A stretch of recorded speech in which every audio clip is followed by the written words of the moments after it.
All right, hopefully everyone clicked on got it so that we can record. Hello, I'm Pearl Ann Zalorny. I'm a board member of the League and editor of the Voter, our monthly newsletter. My pronouns are she and her. And we're so pleased that you're able to attend this briefing. It's the last one of this calendar year on the 2020 census with our state demographer. For our guests, the League is a nonpartisan grassroots organization that's worked since the 30s in Denver and 1920 nationally. Sorry, I can't pay attention when I'm talking into the muting. I'll try and do it. In 1920 nationally, obviously, when women received the vote, to improve our systems of government and impact public policies through both voter education and advocacy. And our briefings throughout the League year, such as this one, serve to both educate our members and voters, and they also often lead to advocacy. Before I hand this over to Kathy Yates to talk about upcoming events, some housekeeping notes. As was noted before, we are recording. Please use the chat to ask questions during the talk. I will put a message in the chat to welcome you to put questions there. For those new to chat, you can find it at the bottom of your screen. You can send to the whole group or to an individual. The chat area. Oh, sorry, Pearl Ann, I just muted you. Got it. Okay. Am I back? Yes. Okay. So the chat, you can send to the whole group or to an individual. And what we found is that the chat area turns out to be a really good place for sharing information with each other. So feel free to use the chat liberally. We've muted everyone to make sure that just now that we can all hear our speaker clearly. And I think that's it. I'll hand it over to Kathy and see all of you later in the hour where I'll present the questions. Thank you so much, Pearl Ann, and welcome everyone to tonight's briefing. We've been having these programs on the third Wednesday of every month, except for October, when we had them on the 1st and the 2nd with our pros and cons. So our programs are designed to provide information to you as League members, as the general public, to be informed about the variety of issues that can affect us as voters. We're really delighted with our program tonight, and we welcome you, Elizabeth Garner. Barbara Ford and I are co-chairs for the program committee, and it's a very healthy program committee with a lot of interested people who want to bring you the best programs that we can. So we have a full slate already planned for the spring, and it will be in January. We will be talking about accessible reproductive health care, and then following that every third Wednesday from 5:30 to 7. Thank you so much.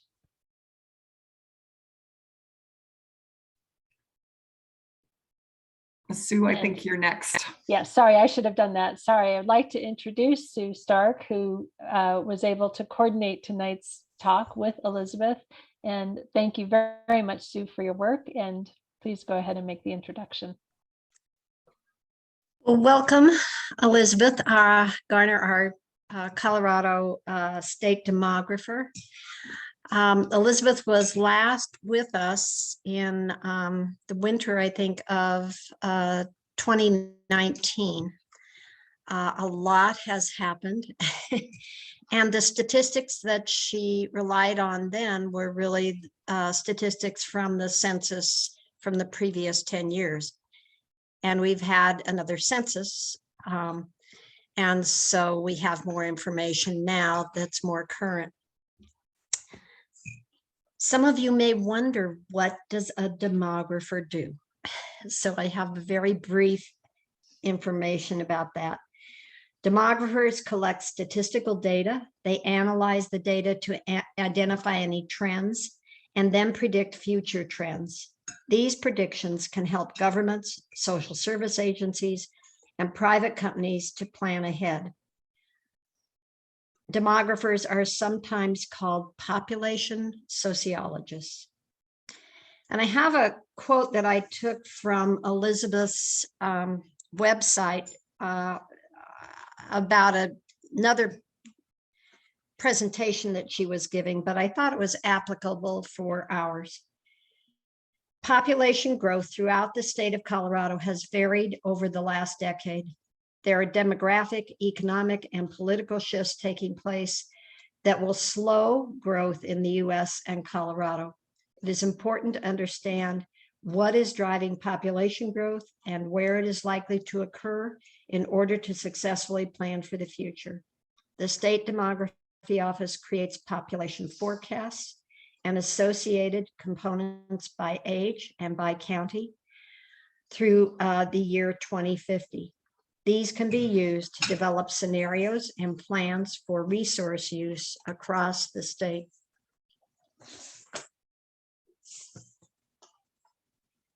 Elizabeth's position as Colorado State Demographer is under the Department of Local Affairs, an agency focused on strengthening the capacity of Colorado's communities and local governments.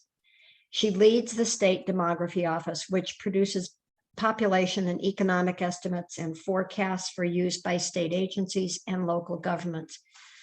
Elizabeth has over 25 years experience analyzing population and economic trends in our state, and her current areas of research include aging in Colorado, characteristics of migration, and poverty. Elizabeth is an economist and received her BA in business at the University of San Diego, her master's in agricultural and resource economics at CSU, yay. And she is also a Colorado native, and she loves to share, and maybe this statistic has changed, you'll have to tell me, Elizabeth, something that only 43% of the state's current population can claim. And with aging, maybe fewer people can claim to be natives of Colorado. We've always enjoyed her presentations, and I really want to put in a plug for her website. If you are a geek like me who loves graphs and pie charts and all sorts of statistical visual presentations, that's the place to go. There is so much information that I'm sure Elizabeth can't cover that is also on her website. So without further ado, Elizabeth, thank you. Great. Well, thank you guys so much for having me. I really appreciate it. Always enjoy this group. You always have a lot of really good questions, so I'm excited. I am going to share my screen and just make sure that everybody can see it. Does everybody see something? Is there a? We do. Yep. Perfect. All right. So again, as I mentioned, or was mentioned earlier, if you've got questions, just start throwing them in the chat. And if there's something that I need to clarify, they'll let me know and I'll stop. But otherwise, I'll probably take a lot of the questions toward the end. I'll let you know that I kind of try and tell this like a story so that, you know, all of the different pieces kind of come together. All right, so with that, let's talk about the census and what we found and trends that we are seeing within the state. So one of the biggest things, and I like to hit the trends first, one, and this is very similar to when I was there in 2019, population is growing at a slowing rate. And that is simply due to the fact that we've got slower number of births and an increase in deaths. And this was pre-COVID. Increase in deaths simply because we're older. Migration and mobility is slowing down. It's harder and harder to attract the best and the brightest. And it's creating this really tight labor force, not only in Colorado, but really we're also seeing this across the United States. In Colorado, we're seeing very concentrated growth along the I-25 corridor, specifically in the Front Range. And we're aging. We do this every day, right? We wake up when we're a day older, but we're finally seeing that Colorado's seeing this very large growth into that 65 plus population. And that's really impacting so many different things, from what types of jobs we've been creating, to how many people we have in the labor force, to even impacts on housing, and then even public finance. So there's so many implications from our age distribution. And the fastest growth in our total population is also in the 65 plus. And we're also becoming more racially and ethnically diverse. So I am sure that all of you were just as excited as I was when the Census 2020 data was released. We got the state counts in April, and then we got all of the sub-state information mid-August. And what we found out from that one was that the US increased by 22 million people to equal 331 million. So the US was growing at a 7% growth rate over the decade. And this was the second slowest growth rate that the United States had. So the slowest was during the Great Depression in the 1930s. So we're seeing that the US is slowing. And so if the US is slowing, that's also going to be putting downward pressure on Colorado. Colorado reached 5.7 million. We increased by 744,000, or a 14% growth rate over the decade. You can do the quick math, twice as fast as the US in terms of that growth rate. We were 6th in percentage change and 9th in total change in that growth in the United States, and it was enough to gain that 8th congressional seat and all of the fun drama that came with it. If we look at the United States, we can see a couple of things. The darker colored states are those with the faster growth. So what we're seeing is growth in the United States was to the south, and to the west, we had 3 states, plus then Puerto Rico, that declined in total population over the decades. So important to see that we're seeing this movement west in terms of total population. If we look at Colorado, when we look at the total population, this starts in 1900.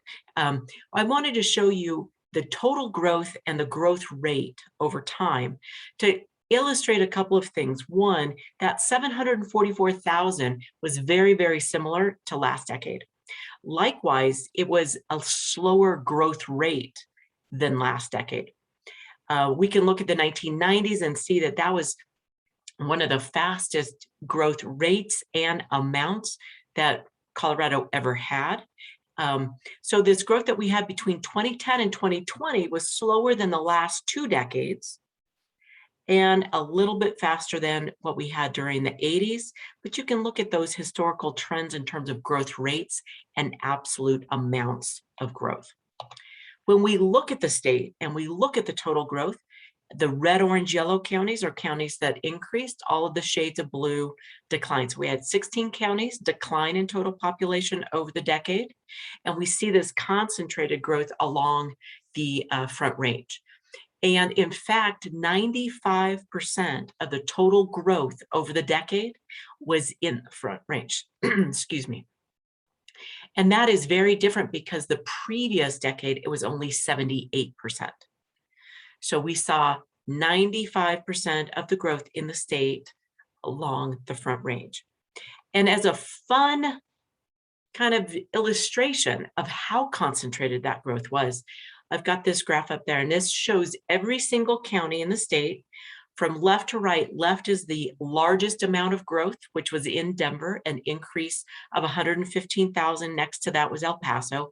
And then at the far right end, we've got the largest decline, and that was Kit Carson County, a loss of about 1,100 people. So a couple of things that I wanted you to see is, one, we have really most of the growth, most of that 744 was concentrated in 10 counties. And that is really significant. So what we've seen is that our larger counties getting larger, our smaller counties getting smaller. But that slowdown, that decline, we saw 16 counties declined in population. The total aggregate decline was 7,200. So it's not like we are seeing a ton of people leaving the state, but we are seeing a slowdown.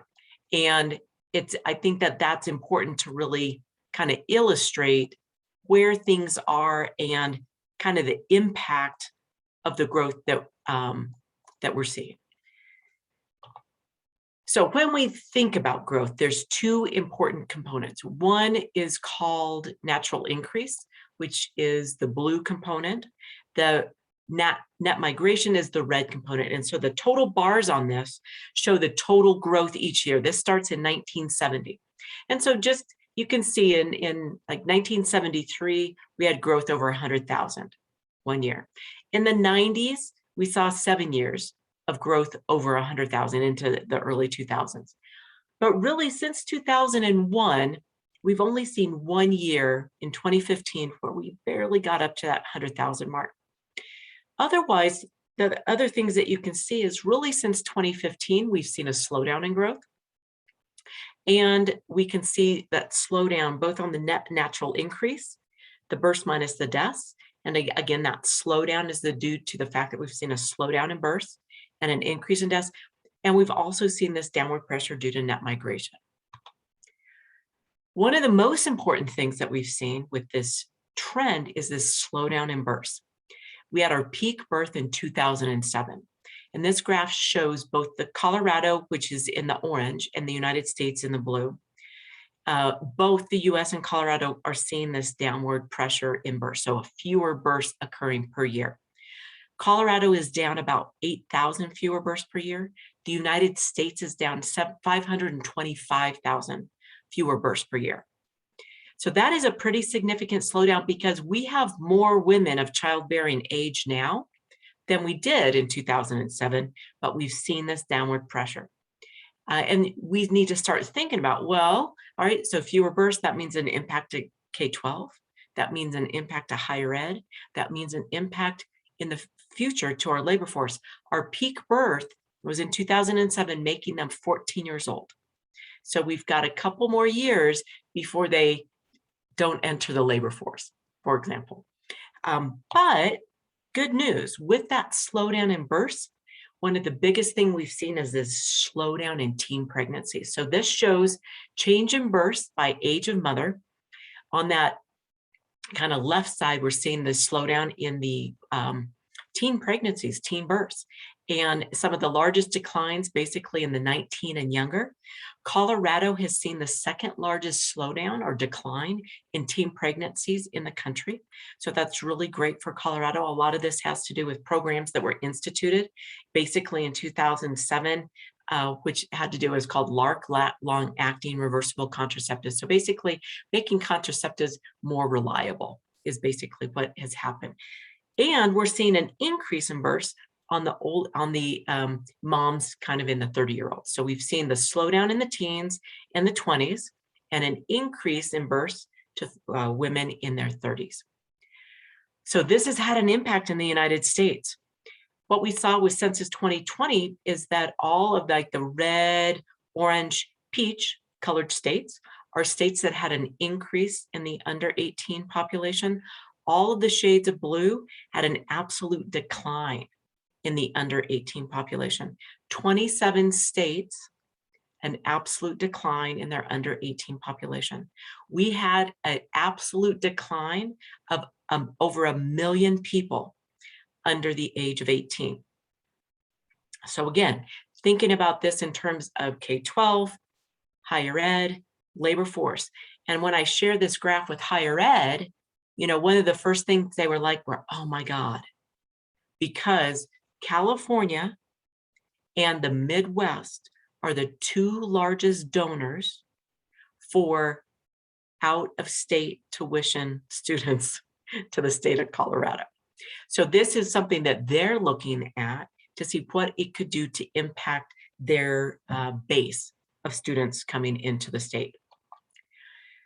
Now, if we take that same information and we look at the state as a whole, again, all of the red, orange, yellow are counties that had an increase in the under 18. All of the shades of blue had a decline.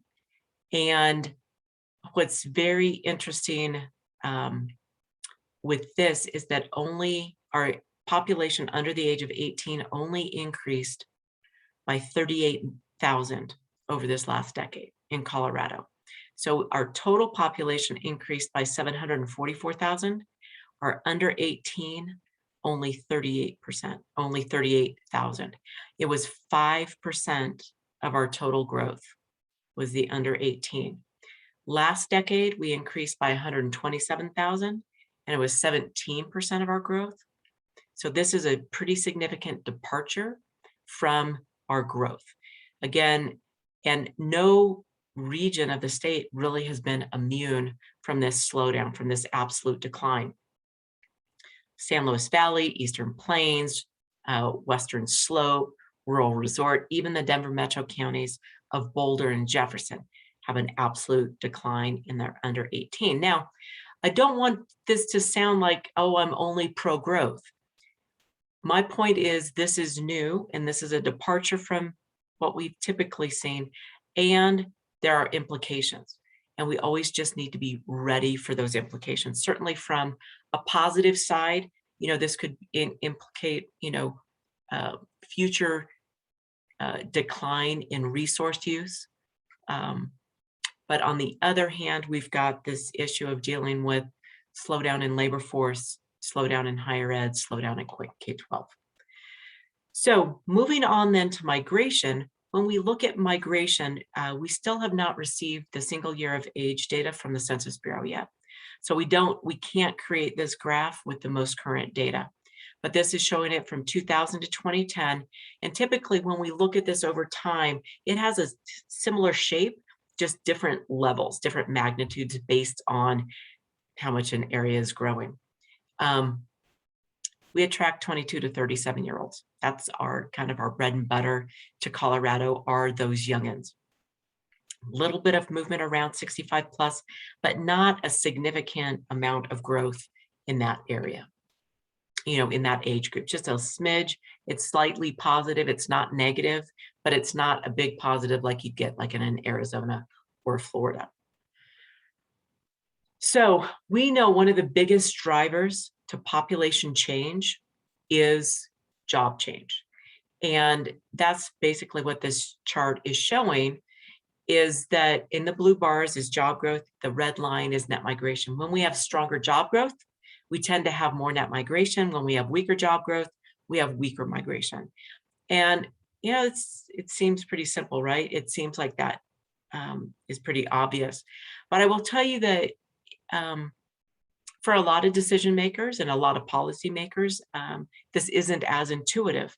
So many times that people are like, Elizabeth, I'm done with people, no more people.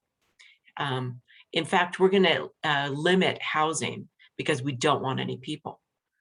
I'm like, all right, but what do you think about jobs? And they're like, jobs are awesome. We should definitely promote job growth. I'm like, wait a minute. A job is a person. And a housing unit is where that job sleeps at night. There's definitely conflicts that can occur if you are pro job growth, but anti people. And especially if I show you a couple more slides that will indicate that relationship. But it's so important to see. The other thing I want you to notice on this is this right-hand side. We are definitely forecasting a bump back between 2020 and 2025 in job growth. A lot of that, the jobs that we lost during 2020 is what we're forecasting to return. And that's making up most of that bump, but a very short run bump. But then what you'll kind of see is that we're forecasting a slowdown in the migration or in the job growth after that, the blue bars. And that's a lot of that has to do with the fact that the US has seen a slowdown in job growth, as well as because we've got fewer people, we get less economic churn from the population. So there's fewer people in the labor force, fewer people working. And so that puts downward pressure as well on job growth, as well as then we need less net migration. We see this little bit of a bump right here between 2025 and 2030, and that actually has to do with retirees. We've got about 500,000 people that we're forecasting will age out of the labor force over this next decade. And we're going to need to look at replacement workers, as well as then filling spots for people, of new jobs that are being created. So we've got kind of this double whammy. So that I would say this area right here above 2030 is somewhat of an uncertainty. It all depends if we can actually attract and retain people in the state to fill those positions, knowing that Colorado is becoming more expensive. We can look at this correlation between job growth and population growth, or job growth and migration, by looking at the state. And this map is showing job growth between pre-recession peak levels of employment. So looking at that pre-2008, so pre-Great Recession, and then 2019, before the COVID recession. All of the red, orange, yellow are the counties that increased in jobs, or were back to pre-recession peak levels of employment. All of the shades of blue are not. And so if we remember looking at the map of population growth in the state, you'll see that it looks very, very similar, that we're seeing the concentrated job growth along the Front Range, and not necessarily the Eastern Plains, San Luis Valley, Western Slope. So we're seeing definitely this fact that jobs drive population. If there's not jobs, it's really hard for people to stay places and to work. But some of our jobs are driven also by who we are. And if we look at this, and I know it's probably hard to read on your slides or on your screens, but this shows the jobs, the types of jobs that were growing over the decade. And driven, number one was health services, 2, professional technical services, accommodations, food service, number 3, transportation and warehousing, number 4, state and local government, number 5 and 6. And what's important to think about with these jobs is that all of them are what? They're services, they're service industries. And what do service industries need to survive? They need people. They need somebody to fill those and or provide services to. And where are all the people? They're along the Front Range. Then we needed more people to fill those jobs. So then more people came. And then we had more jobs to provide services to, or more people to provide jobs, services to. So then we needed more jobs, and then we needed more people, and then we needed more jobs. So it's kind of become this self-fulfilling prophecy that we've had more and more people concentrating along the Front Range simply due to the types of jobs we're also creating. But the number one job listed here is health services. And what's driving that? Most of that has to do with aging. We've got such a large share of our population aging into the 50s, 60s, 70s, 80s, and requiring more health services, that is what's driving that health services. These jobs are broken down by wage rate. So purple is a mid-wage, green is a high wage, and red is a low wage. And there's a lot that we can then think about when we know that these are the jobs that have been growing, and we can see those in those different shares. Some of the biggest questions would be, are we then creating health services or housing services, so housing in these same types of ratios to make sure that we're creating housing that fits the types of jobs that we're creating. So let's talk about housing, since it's so important in terms of our population, our economy, and what we need in order to survive. We've got to live somewhere, right? So let's look at this concept of supply and demand of housing. With the Census 2020 data, we got a good count of all of the housing in the state and then where it grew. So this map shows by the darkest colored counties are those that had the largest increase, the lightest color, the least amount of increase. So we can, again, see this concentration of growth along the I-25 corridor, especially in that Front Range. And we've just got the 2 counties, Denver and El Paso, listed, shown with that darkest, fastest growth. And it's a little misconceiving with it because Denver created 50,000 more housing units, and El Paso only created 35,000, but they're the same color because they are so significantly higher than the rest of those counties. One of the things that we saw that was very interesting with the Census 2020 data is that we created that 278,506 new housing units over the decade. So that's what we built in this last decade.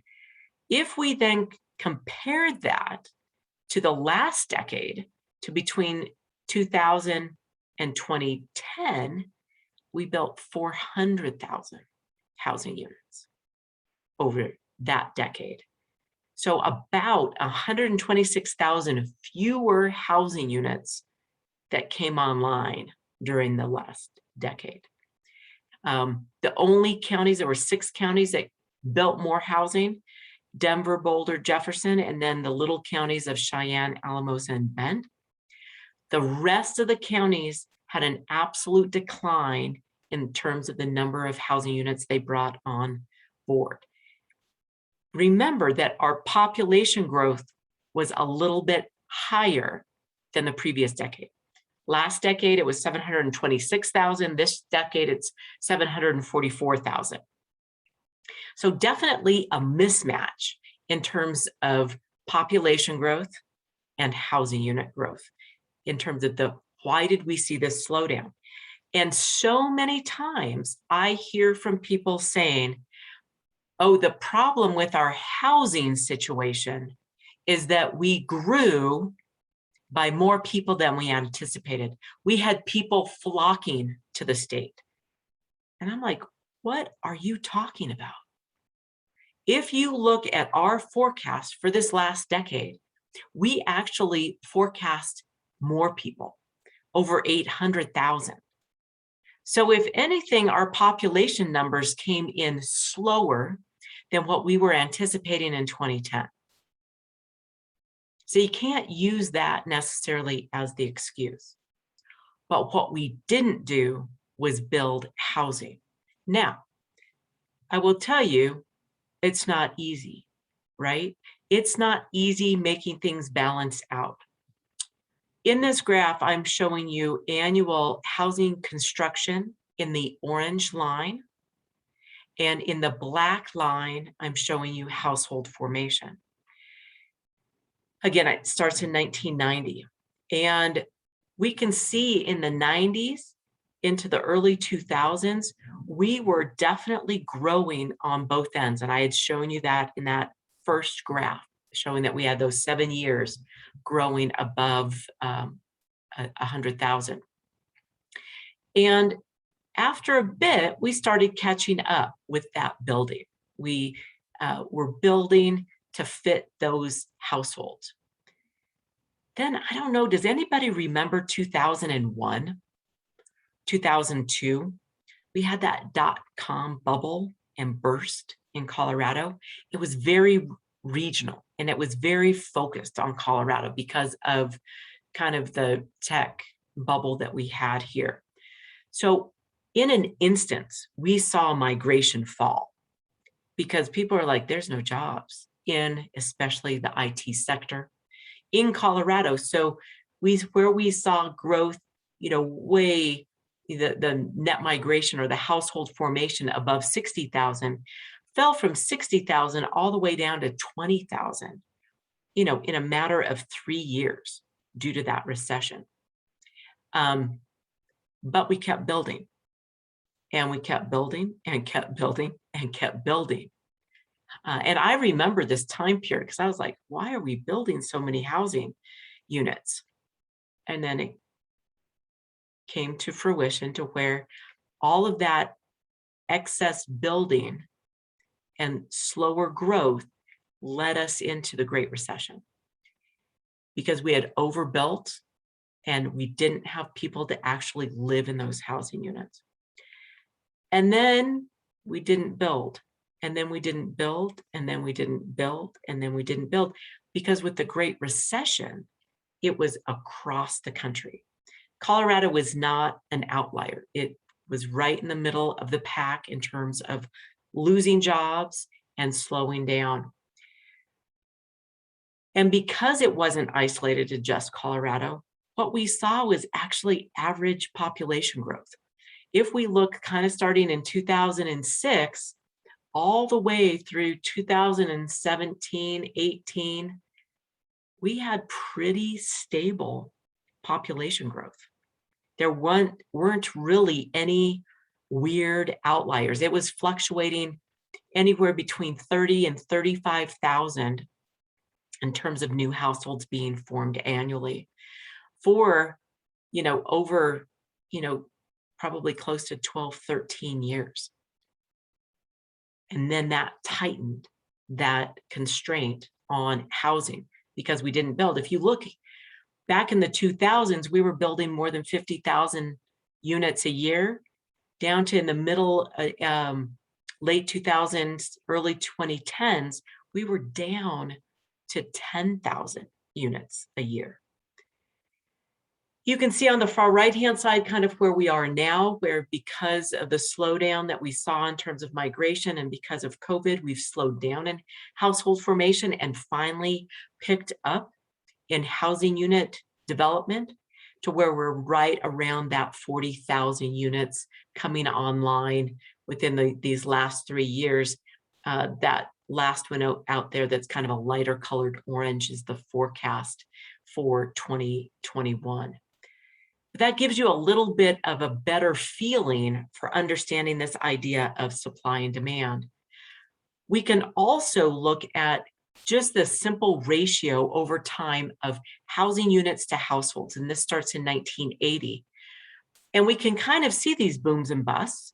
In the 80s, where we had the savings and loan and oil and gas bust, we saw, we had out-migration for 5 years. So we definitely had more housing units than households. We got up to a ratio of 1.16, or basically 16% more housing units than households. We fell then as we grew during the 90s, that ratio lowered to about 1.1. During the Great Recession, back up to over 1.4, close to 1.15. Then super tight to the point where in 2016, we got to our tightest level. And then we've started to see it ease a little bit. So what's the right ratio?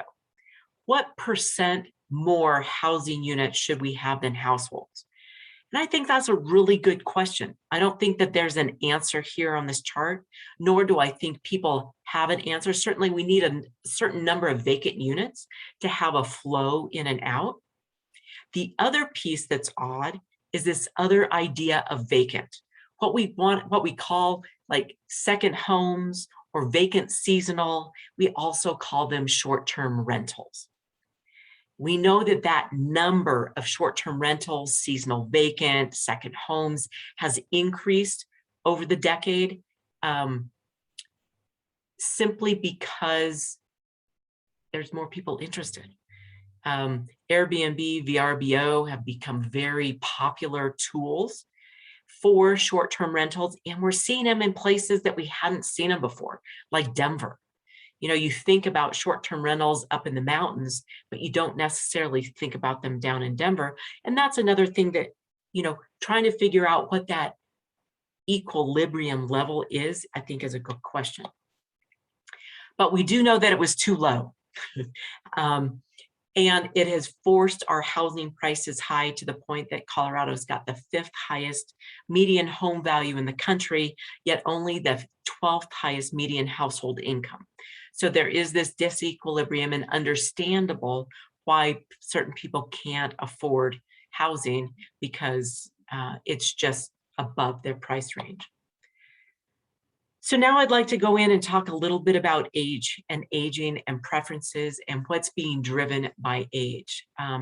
Certainly, I think for me, my most favorite variable is age because it defines so much about who we are and what we do.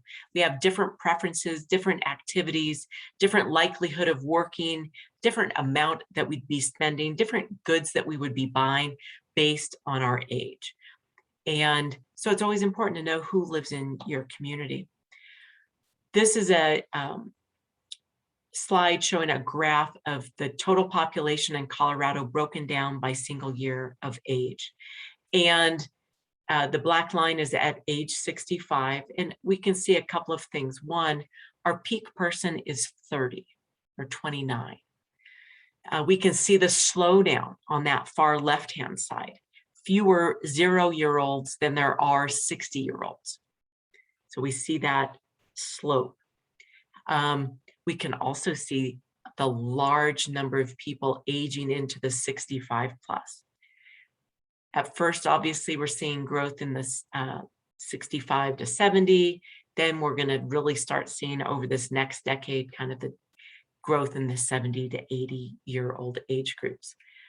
The other thing that, if you'll remember, I was talking about that we've seen an increase in births to the 30-year-olds. So if we play this graph forward, we can see that there's a chance that we'll actually start to see an increase in births simply because we've got kind of our peak person at 29. And so as these folks age through, we might start to see a continued increase in births to 30-year-olds and potentially an increase in births in the state. Is there anything else I want to say in that? We can also think about the 30-year-olds and home ownership and thinking about them aging into home buying, as well as second home ownership. Peak ages for second home ownership tend to be 45 to 54. And so we can also imagine more people aging into second home buying age groups. So this graph shows really from 2000 to 10 to 20 in our change in our population by age group. What I want you to take away from this is that over the last 2 decades, in absolute terms, we're seeing the most growth in our 65 plus. Compared to any other age group, we can see this slowdown in our kiddos, a very even more slowdown that we'll see this next decade in the 0 to 17. We're going to be seeing pretty flat growth in those 18 to 24, especially this next decade, slowing down. We can also see the 25 to 44 is kind of our bread and butter. Those are the people we tend to migrate to the state to fill jobs. They are going to be growing at about the same amount that we saw this last decade.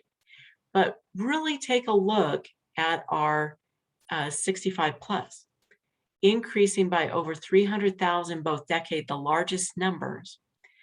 So if we think about this in our forecast for this next decade, increasing by about 730,000, that 318 of that is forecast to be the 65 plus. That's about 43%. And most of those folks that are in that 65 plus are not going to be workers. So when we're thinking about growth and we're thinking about impacts, remember that, again, this largest share in absolute number are going to be folks like me. I'm going to age into that 65 plus. I'm not moving here. I'm here and I'm celebrating birthdays. And I'm going to get to that 65 by 2030. And I'm not going anywhere. I'm going to age in place. I'm going to stay in my house. Where's the new state demographer going to live? So we need to just be thinking about all of this in terms of age as well and growth. If we look at growth and where we're forecasting it, it's almost across the state. We're seeing growth in the 65 plus. Really, some of the counties that we haven't seen faster growth in the past, like Douglas and Elbert, are 2 of our younger counties, expecting fast growth because they've really got a whole bunch of 50 and 60-year-olds right now. Also, you can see it along the I-70 corridor going west in a lot of our Mountain West counties. So there's lots of implications from aging, and just some of the biggest takeaways are our age creates consumer demand and creates jobs that creates occupations at certain wages. Our fastest growth is in the 65 plus. 65 plus tend to spend a larger share of their dollars on health services and leisure and hospitality. a lot of those are low-wage jobs. And so just by being ourselves, just by celebrating birthdays, we're creating a lot of low-wage jobs. So we need to keep that in mind. We also need to be keeping an eye on what this does to our labor force. Certainly our aging has impacted our current labor force. We've had about 500,000 age out over the last decade. And so this is creating this tightness that we're feeling in our labor force. A lot of it has to do with retirees, and COVID actually accelerated that. So many folks were in that kind of 60 to 65, and they were like, you know what? I'm out of here. I'm done. I can do it. I can retire, and I don't need to worry about going back to work. A lot of us are also caregivers. A lot of us have aging parents and have had to take either step down in terms of work or less hours in terms of work because we're also aging for adults, adult parents. So one of the biggest strategies is to look at how do we keep more people in the labor force longer. So looking at increasing labor force participation rates for all age groups, all race ethnicities, both male and female, to increase this labor force. It also impacts our housing. You know, again, I'm a culprit on this. You know, this house used to have 4, now it only has 2, and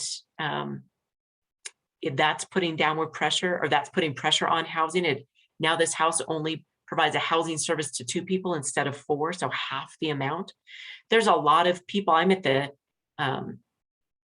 young end of the Gen X. I'm at the beginning year of the Gen X, and so I'm not a baby boomer. And as the baby boomers have gone through, this has put pressure on housing. It also puts downward pressure on mobility, and it's also increased home ownership because there's more people at older ages that are homeowners. But it also creates this extra demand for remodeling and accessibility as people age in place.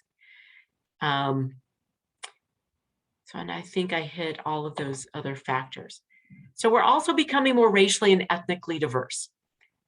And this is measured at the probability that we'd find if we pick 2 people at random that they'd be in 2 different race ethnic groups. So the map on the left shows us in 2010 with a diversity index of 46.5. And then on the right-hand side shows us in 2020 with a diversity of index of 52.3%. So we've seen this increase in diversity, but Colorado, I would say, is really at about the 50% line in terms of within all states.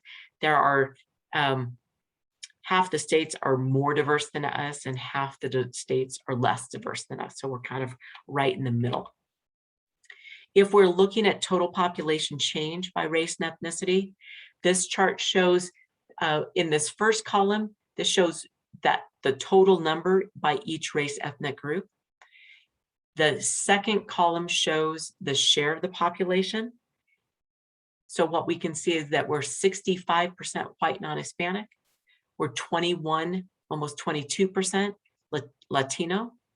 Then our next largest group are 2 or more races at 4.5%. And then Asian at 3.5, well, actually Black at 3.8, and then Asian at 3.5. So that shows you kind of the breakdown. But in terms of total change, very interesting, we can see that about equal share of the population increased in our white non-Hispanic as well as our Hispanic. So our white non-Hispanic increased, the share of the growth was 32%, compared to the white non-Hispanic was about 30% of our growth. So definitely seeing the growth in our Hispanic population, as well as this group called 2 or more, which was unique with Census 2020, is that they've kind of asked the question differently and processed the data differently. So we've seen a large increase in this 2 or more that may be due to processing differences rather than absolute differences. So it's going to be hard to compare that 2 or more over time because of the way they process the data and information. If we look at our under 18 population, we increased by, again, that 38,000, but there was an absolute decline in our white non-Hispanic. So a decline of 45,000 in our white non-Hispanic population, with then most of the growth in our 2 or more and in our Hispanic Latino population, race ethnic groups. So if we look at kind of a share of population by under 18 and 18 and older, we can see on that left-hand side that we are more diverse by age. And so we do see our youngest population is more diverse, our older population less diverse. And this chart also shows it by age breakdown. We can look at our under 17 or under 18, about 43% people of color, compared to our 65 plus, only about 16%. So why do I even bring this up, and what does it matter? Well, it matters because we're looking at outcomes by different race ethnic group. And we're looking at marketing to different race ethnic groups. And we're looking at recruitment by different race ethnic groups. The largest growth of the entrance into our labor force in Colorado are our Hispanic population. And that actually does make a difference. And thinking about how do you market and attract and recruit people differently to potentially different fields of work that we haven't seen diversity before. And I will tell you that every year we get calls really from the financial services industry asking the question, how do we recruit more Hispanics to our industry? And I'm like, well, I'm not a recruiting expert. I can give you numbers. I can show you different neighborhoods and different counties where we've got a stronger population center for our Hispanic population so that you can do the recruiting. But point is, you got to get into the high schools to get them excited, and probably even the junior high schools, to get them excited about different industries. Because one thing that we do see over time is that we're seeing an improvement in outcomes by race ethnicity in terms of graduation rates, but there is still about a 30-point differential in people 25 and older with the bachelor's degree and higher by race and ethnicity. And so this is, again, something that a lot of us are keeping an eye on, is how do we do a better job of making sure that our population, our entire population, has the education and background to fill the jobs of the future and to fill the demand that we're seeing. So I think I hit all of these summary points. But the point is, I think this is where Colorado runs a risk. If we have a hard time attracting and retaining workers, and if we have a hard time making up this gap in achievement, Colorado does run the risk of not having enough people to fill positions, and especially at higher levels of wages. And it's those higher wages that then people have more money, they spend more dollars, that churns the economy, that turns into then home ownership and wealth accumulation. So there's an important aspect to all of this in terms of the future of Colorado. So the last thing I'm going to really talk about is this concept of migration, mobility, residency, labor force, and work from anywhere, and how has that impacted Colorado's population and change, and what do we see for the future? So migration was slowing pre-pandemic, and I'd shown you that in the chart. We kind of hit our peak in 2015, and it was slowing going into the recession. And then into the pandemic, we saw migration down. Down about 15,000 in 20 and 21 compared to our average over the decade. One of the largest downward pressure on that was actually international migration. You know, when we hit COVID, the borders shut. And so we didn't have people moving into the state.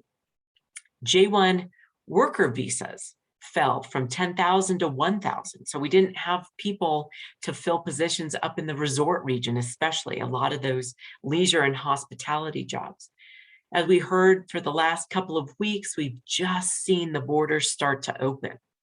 But there's a huge backlog in terms of visas and getting people through the pipeline and getting through the system. So we see the borders opening up, but we're seeing the numbers are going to take a bit until we probably see a return to what we saw pre-pandemic. So what do we think is going to happen with work from anywhere? Well, I think the hardest piece that we're going to have is really understanding what is a resident. So when we count total population, we count them as this is where they live most of the time. But we've heard about people, moving from spot to spot to spot, what I call digital nomads. They work for a couple of months in Portland. They work for a couple of months in Silverthorne. They work for a couple of months somewhere in Florida. Well, where's their residence? Hard to know. It depends maybe on where they're paying taxes in terms of where they're going to show up in the data. So we do have these part-time residents, but they feel like full-time residents because they're there. And so this is, I think, one of the challenges that Colorado has as well.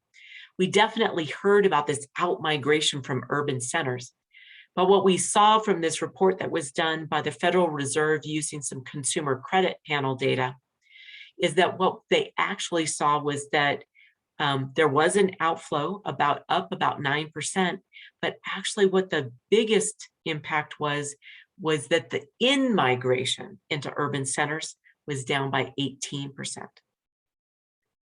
We also know that we're starting to see in their initial 2021 data is a return to the urban centers. So what we saw was probably very temporary. In Colorado, what we saw was also a move from the Denver metro area to other Denver metro counties, so more of the suburbs, so an urban to suburban move. We also saw an increase of folks moving to these small metro areas. We also saw people moving to lower cost, large metro areas, so cost was a driver.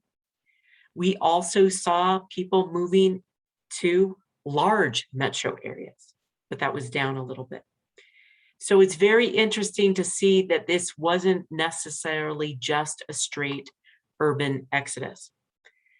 If we look at people teleworking, we're definitely seeing the share of people doing that moving down from a high of that high 50% for people that are professionals down to now a little bit less than 25% working teleworking. So we probably will continue to see that slide down. Will we go back to full-time where we saw ourselves in 2019? Probably not.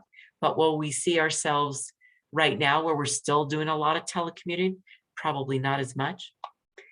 But what hasn't changed is that Colorado's migrants are young. We tend to migrate young adults, and it's driven by job growth primarily. So we're still expecting our donors to be the same: California, Texas, Illinois, Florida, New York, these higher cost states being our largest donors, and out really to lower cost state, and especially what we've seen recently is what we would consider more north and west. So Montana, Idaho, Washington, Oregon, Utah is where we're seeing a lot of out migration from Colorado. What is our forecast? Our forecast is, again, like I'd said before, a little bit of a short-term bump back up in growth, and then starting to slow down out into the future. This slowdown out in the future really driven by the US as a whole slowing down in terms of its growth. But we're still forecasting growth. It's just slower. So we're forecasting that Colorado increases from that 5.8 million to 7.5 million by 2050. So it's about a 1.8 million increase over this 30-year time frame. And if you remember my presentation from before, this is lower. 7.5 is lower. It used to be at about 8.1 just a couple of years ago. So we're slowing down that forecast simply because our current population growth has been slower. But unless something changes, most of that along the Front Range. So just to tie things up, we're seeing this slower growth. We saw it in the Census 2020 data that was released, very small release that came out with only the under 18, 18 and older, race and ethnicity, total housing units, and group quarter population. That's it. Oh, and race and ethnicity. There was nothing else that was released. So nothing on households, nothing on families in that release at all. Because of this slowness and the slowness in the population growth, we're seeing that labor is going to stay tight. A lot of it really driven by the aging of our population and staying tight unless we probably see some international immigration. We still don't have national immigration policy, so it's hard to say what this is going to look like. We definitely see that human capital will become even more scarce than what we've seen historically, and that the human beings now are going to be driving much more, and I think driving much more in terms of what we demand from the labor force in terms of, it could be family leave, it could be higher wages, it could be more flexibility, but much more person-centered than firm-centered that we've seen actually probably the last since 1980, when it really became more firm-centered. Our young adults definitely more racially and ethnically diverse than our older adults. So again, thinking about that when we're recruiting, thinking about educational attainment, thinking about how that's going to drive the economy. Obviously, lots of risks from this forecast. Still, I think an uncertainty in terms of the pandemic and how we're going to move forward with that and how long our borders may or may not be open. Certainly, international immigration is a big uncertainty. If we open up more worker visas to the state, to the country, we could definitely see much faster growth over this next decade than we've seen, but maybe not. Definitely housing is a concern and is an issue, as well as water and other natural resources. So with that, I will stop my share and, well, maybe I'll open up my cues and see if there's, I'll stop my share, I think, so I can see your faces. Thank you so much, Elizabeth. We'll turn to Pearl Ann, who can field the questions. That was great, Elizabeth. Thank you so much. We have a couple questions about the household data. Where is that annual household data coming from? Is that from assessors? Where's your source on that? Really good question. So how it's housing units, not households, is the question in there, but I'm going to tell you both. Okay. Housing units actually come from building departments and building permits that are, secured in order to build housing. And so there's a Census Bureau collects, as well as we do, collect building permits by each county and municipality in the state to get that total housing unit growth. That's where we get our annual data from, and then we bench it also to then the census counts. So the Census 2010 and 2020 had a count of total housing units on it as well. So then we're able to triangulate between all of those. So then the question would be households. So households are a group of people that live in a housing unit. A lot of our household estimates are done two different ways. We've got a forecast that looks at all of our ages. We look at historical trends of how people by age group form households. So I would be in that model showing that, typically people in their 50s have their children leave and they become empty nesters. And so it would look like that I would go definitely from this family of 4 to a family of 2. Likewise, if you're in your 20s or 30s, you could be starting to form households and that household size would increase. So we have a model that forecasts household formation, but then we also take our total population and we look at then our household size, we look at vacant number of units. We take that total population divided by persons per household, and then we again kind of do some math and triangulation looking at vacancy rates and occupancy rates to move that up and down. We typically hold persons per household typically right around that 2.5 on average, 2.4 last decade, but we look at it by locality because we know that some areas will have larger and smaller household size. So that's how we come up with those numbers. You have an idea of how many of them are full-time occupancies? It sounded like that was tricky to do, but It's tricky. Pearl Ann, you might want to take people off mute. And if those of you who have questions that you want to ask in person can put your hands up or use the reactions button at the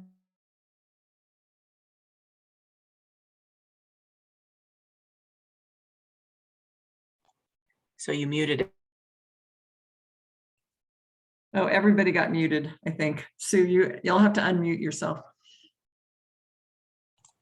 Sorry. So one of the things in terms of that occupancy and full-time occupancy is that, again, we use kind of Census 2020 or 2010 as a base. And they will get an idea of an occupied and a vacant unit. Then the ACS, the American Community Survey, does these surveys every year of a certain share of the total population. And if it is a vacant unit, they try and figure out vacant why. And we can get these ideas, and it's a great, nice little piece.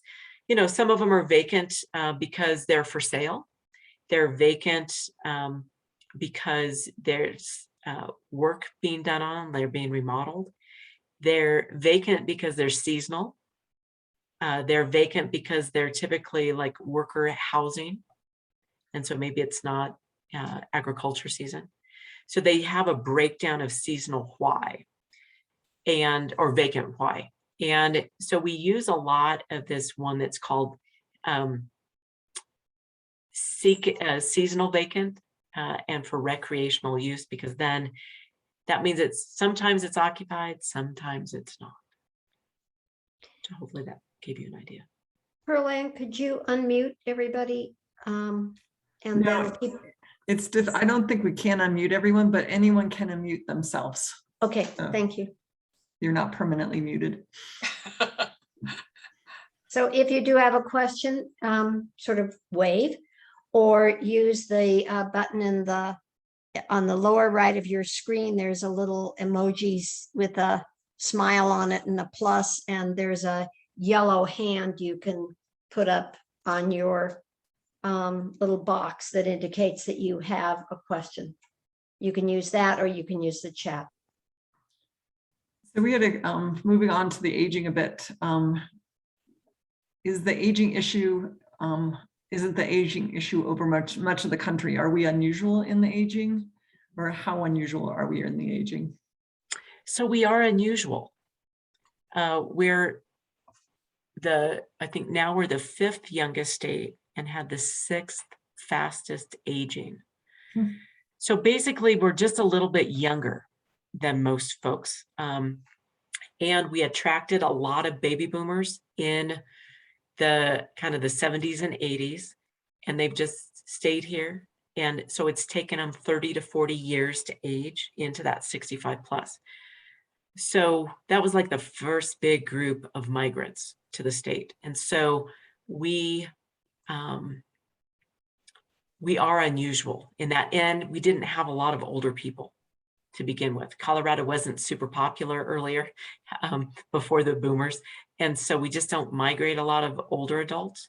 There was that kind of fear of snow and more popular to go to Arizona and Florida. And I just think with time, people have also gotten, they can acclimate to the weather, and our weather isn't as tough as maybe it used to be. And certainly not this year, right? Oh my God, when are we going to get it? I know we need I want moisture and it. cold, right? All right, this is an interesting question. Are there countries, states, or provinces that have developed approach to stabilizing their populations?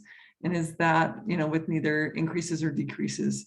And is that a good thing? Is it debilitating in some way? Does it increase the standard of living? Is there someone studying this type of approach? So there are a lot of people studying population change. Coming up with a steady state is really hard. And especially hard right now with this decline in birth rates. Right now, our birth rate is 1.6, and to maintain equilibrium, it's 2.1. So we're below replacement levels within our state. The US is, we're 1.5, the US is 1.6. So both the US and Colorado are below replacement. So it would be great if you could figure that out, but we don't have a situation to where we've got just as many aging out as we've got coming online, and holding that migration either low or nothing. But there are some places, when we look at different counties, like Pueblo is actually an interesting county. It has a fairly steady growth, increasing, but very steady. It has been kind of right around that 1%. We've got a couple of our other counties that stay fairly stable, but with that decline in birth rates, unless they attract people to their counties, that's going to change. And they'll start to then move into that natural decline. There's a whole group of study on this idea of, it's called smart, I can't say it easily, smart shrinkage. So basically, and it's out of, I think it's out of either Nebraska or Iowa. And they're looking at how do communities manage growth when it's on a decline trajectory? How do they still provide goods and services? How do they still maintain a certain level of, resources when they've got their tax bases shrinking? Yes, I think standard of living could increase, as long as you were looking at efficiencies and looking at productivity. If you saw productivity gains, you could probably see then an increase in that standard of living. The thing that you can't engineer this because then you've got the rest of the world to contend with. Certain different industries boom and bust, and how do you can't control everything. Yeah, the only thing that doesn't change is change. Kathy, Right. I see your hand up. Kathy Yates, did you want to ask a question? Yeah, sorry, I didn't know I still had it up. I just was curious, excuse me, with the changes that have occurred, if there has been an impact on federal funding for the state. Has it been significant enough to have any impact on how we're viewed in federal programs, et cetera? So I would say not really, because, everything is based on kind of the individual, and our allocations and all of the funding formulas are person-based. So our population is not that different than we thought it was going to be. So this doesn't really significantly change any big funding formula for anyone. Now, it isn't a one-to-one basis. If you saw the marketing material that came out for 2020, people were saying that each person is worth like whatever, $2,300. That's a big, huge average. In this allocation of federal funds, Social Security is one of those pieces. And that is really all age-based. Some of it has to do with Medicaid enrollment. And that, honestly, that has to do with dollars. That has to be, you know, based on income. So this is every year that federal allocation changes based on population. And this will just be one other piece in there. Hopefully that made sense. So there was a question about doubling up in housing. Do you have any sense of how many housing units with more than 2 adults, you know, piling in adults into one house? Right. So I know that it's like another research group has done a study on that doubling up out of CSU, Colorado Future Center. We have not gotten that data yet. There is no information on households, family, anything from the census yet, from Census 2020. And God knows when we're going to get that. They've done this thing called differential privacy, which I'm not a fan. And it's a way to add noise to the data that, oh, I see, Maud, you're agreeing with me. Yes, I agree. And it's adding noise. And the way that they added the noise, they separated the population from the housing units. So we can't figure anything out right now. And this is all in the name of data security or in privacy security. And basically it's going to just ruin the data for anyone that's trying to do any work.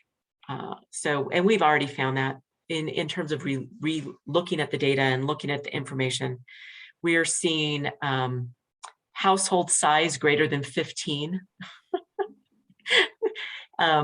Occupied housing units when there's no population, group quarters showing up in areas that have no group quarter population. So yeah, it's the bane of my existence right now. And so no, I can't tell you how many people are living in a household. But we do know that people are doubling up for a couple of reasons. One, it's becoming actually cooler to have multi-generational households. We saw that increasing before, but we also know that more people are being forced into multi-generational households because it's expensive. We also know that it's taking longer time for children to launch. So we have more, they call them adults at 18, but I can tell looking at you guys that if you've got anyone 18 to 24, yeah, not an adult. They're called adults, but they don't act like adults. So I'm not sure that they qualify. I have a question. It's kind of a repeat on the one before that you answered, but I missed the numbers. You were talking about when you were talking about the population neither increase or decrease, and it's confusing about can it raise the standard of living. What were you saying? Just the numbers that we need to increase, but we are probably only increasing in Colorado. You went back and there was something like 2 point something, and then but we were on. So I was talking about birth rates and replacement rates. So Okay. Colorado's birth rate is at about 1.6. Okay. And that's like total fertility. So looking at the total number of children a woman would have over her lifetime. And that is it's 1.5 in Colorado, 1.6 for the US as a whole. And replacement rate is 2.1. And that probably makes sense, right?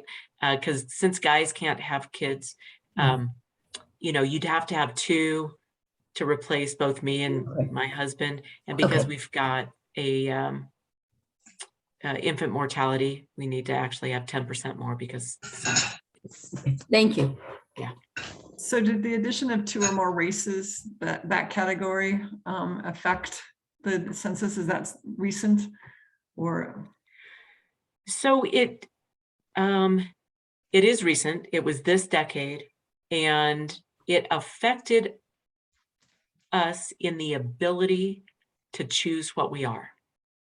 And I think that is the biggest impact. It didn't impact our total population, but before, it was the way that they processed the data. It was really difficult to process when you had different race groups listed, Or like if you used a category or a name that was maybe unusual, the way that they use computers to process all of this, it wasn't always picking up that second race very well. So they did a better job processing the data. They also asked the question better and gave more room for people to allow themselves to put things in.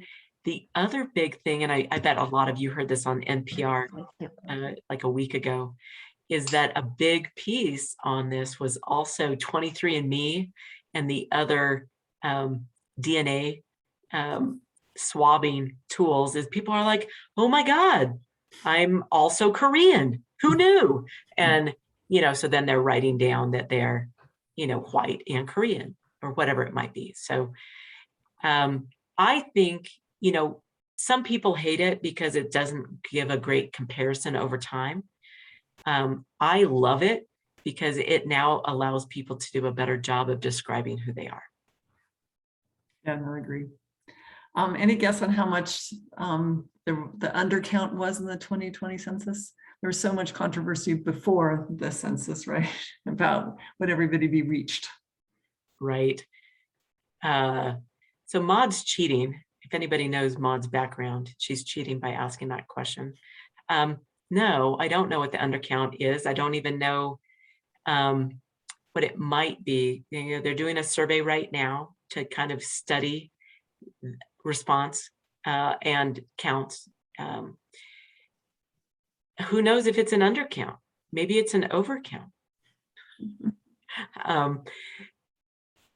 All I know is that our estimate for 2020 came in about 26,000 higher.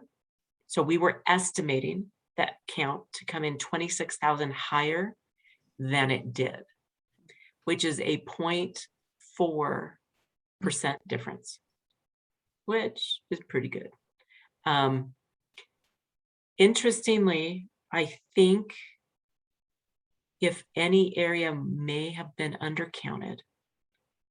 Well, how about this? The largest differential in our estimates, anybody want to guess?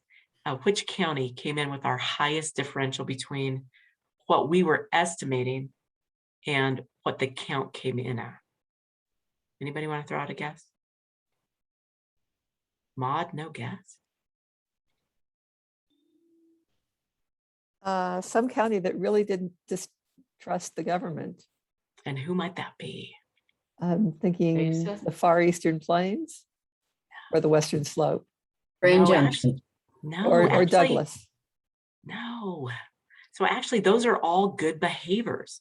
Like, for example, Douglas is a rule follower in that sense of filling out the form. They had one of the highest response rates. Mesa? Who has a lot of foreign born? Oh, well, Oh, Alamosa. Weld County. Well, no, I'm not giving you good hints at all. Denver. Oh, Denver came in with our highest differential, about a 15,000 difference in what we were estimating versus what we counted. And if any of you, like I see Alice on the call, anybody knows like East Denver, we do get a lot, we do have a lot of foreign born, we do have a lot of apartments, and it's really hard sometimes to count apartments and foreign born. Likewise, if you know, even those parts of Arapahoe and Adams that are in that area as well. I think there really could have been an maybe. Don't spread any rumors. I'm saying a maybe. But what we're doing right now is a huge evaluation of the total housing units, the counts, the race and ethnicity by different areas. But you know, Denver's a little bit of our wow. Okay.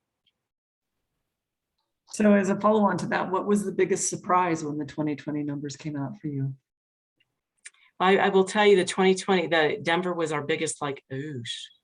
But like Larimer came out almost exactly what we had estimated. Same with like Jackson County, does anybody, Jackson County's up next to Larimer. It's up in that northwest. It's a baby county. It's only got like 800 people. We came in within one person different than the count. But like El Paso is maybe another, a little bit of a surprise. They came in over our count. So our estimate for them was a little bit lower than what we had been estimating. So that's good. And they had a good complete count committee, and they really pushed their response. Like, let's see, we had a couple of other mountain counties do really well on response rates. So Mineral County, anybody know Mineral? So Creed is in Mineral. It's another little bitty county, mountain county, but their county administrator did a bang up job of getting everybody to respond. And, you know, it's nice in a small county where you know everybody. And she's just like, have you responded? Have you responded?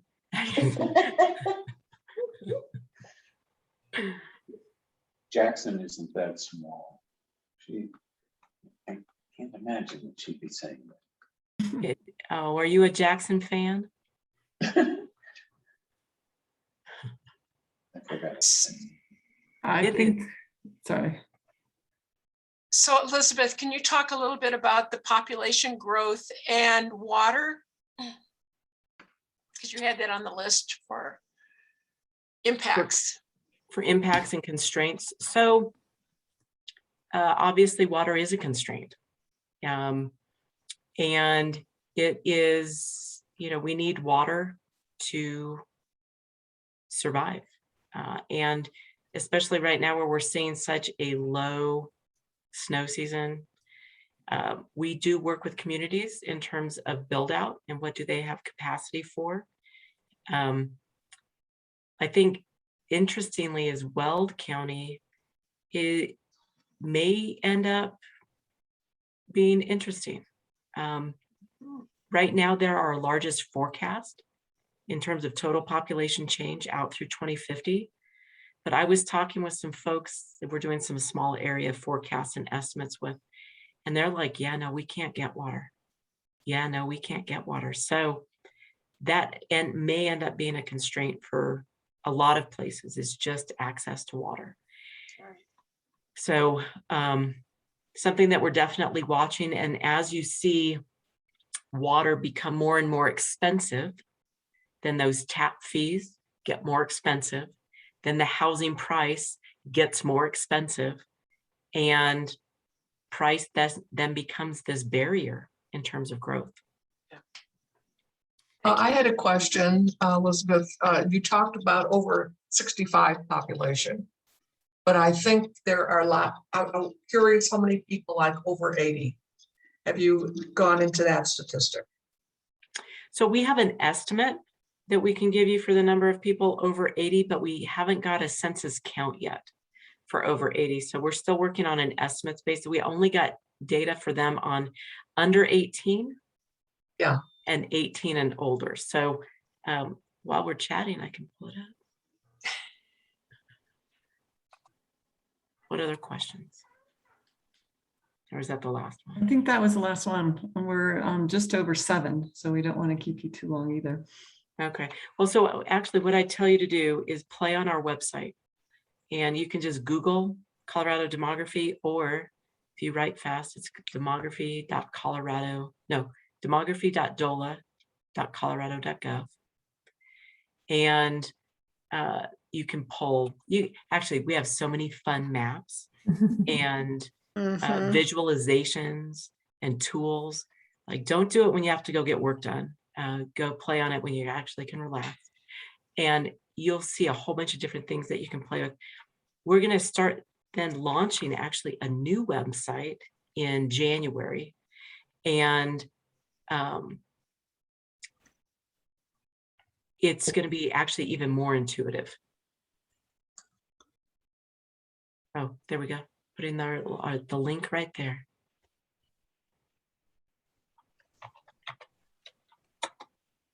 Impressive. So yeah, so you can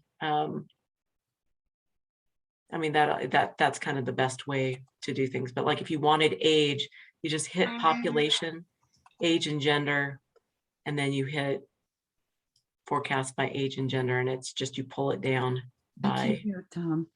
I'm there. Can you not hear me? Yes, we can. Sorry. Okay. No, that's all right. But what I want to do is invite all of you guys